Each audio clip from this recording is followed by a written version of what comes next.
ස්ථීර වශයෙන් කියන්න පුළුවන් කෙල්ලෙක්. හලෝ. මේ යසෝතිලා ගෙදරින් නේද? ඔව් අර දුවට ඔයා මට මගුලක් බලන්න කියලා කිව්වේ. ඔව් මං යස කොල්ලෙක් හොයලා තියෙන්නේ. ඔව් ඒ මගුල කෙරෙන්නේ නැද්ද? හේතුව හතර කේන්දරේ පාළුයිනේ. හතර කේන්දරේ පාළුයි නම් කොහොමද මගුලක් කතා කරන්න බෑ. මොකද මේ දේවල් අනිවාර්යෙන් ගලපන්න එපා. ඔව් මේ දේවල් අනිවාර්යෙන් ගලපන්න ඕන. ගලපන්න නැත්නම් මේ දේවල් ගැලපෙන්නේ නැහනේ. එහෙනම් ඒක කෙරෙන්නේ නැහනේ. හරි මං කියන්නම්. ඊගාවට ගන්නේ කවුද? සිරිපාලගේ පුතාට හරි. ඥානවතීගේ දුවටත් හරි. යසවතීක මගුල කෙරෙන්නේ නැහනේ. නිමලවතීගේ කොල්ලටනේ.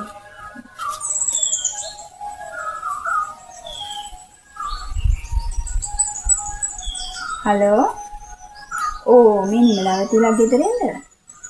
ඔව් අර මම මේ කපුනෝන කතා කරන්නේ.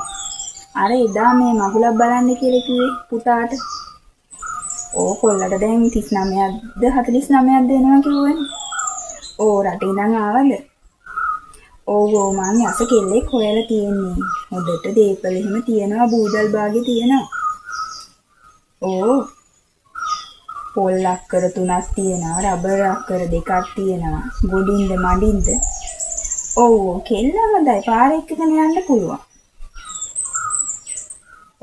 පාරේ එක්කන් යන්න පුළුවන් නම් ඇතිනේ ඉතින් කොල්ලට. මොකද ඉතින් කොල්ලෙකුත් දැන් කොල්ල නෙවෙයිනේ, දැන් අවුරුදු 50ක් වෙන්නත් ළඟයිනේ. එයාට මගේ ගානද? මගේ ගාන මම විනායක නම් කරන්නේ සාමාන්‍යයෙන් 60000ක් විතර. මනමාලයාගේ පැත්තෙන් 75000යි. ගෑන් ළමයාගේ පැත්තෙන් ලක්ෂයක්වත් ගන්න ඕනේ ඉතින්. ඒකෙම නැතුව කෙරෙන්නේ නෑ නංගි. දැන්ට තුට්ටු දෙකට කරලා හරියන්නේ නෑ මේ ආර්ථිකෙත් එක්ක. කැමති නම් කරන්න පුළුවන්. මට අඩුම ගානේ 50000ක්වත් ඕන. මොකද යස කෙල්ල.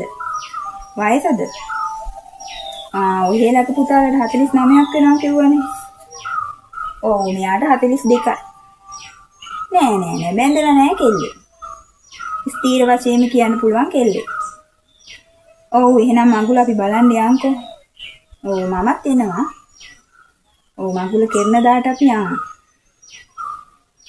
මට 50000ක් දුන්නා නම් ඇති.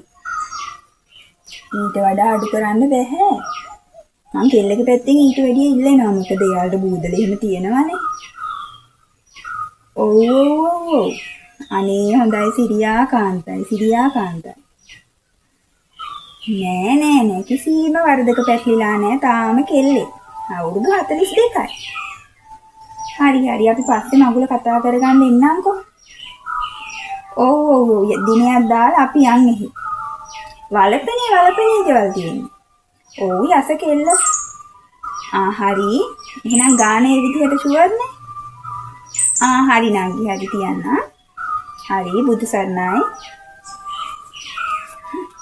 එනවා මෙතන තුට්ටු දෙකට මගුල් කපුකම් කරගන්න.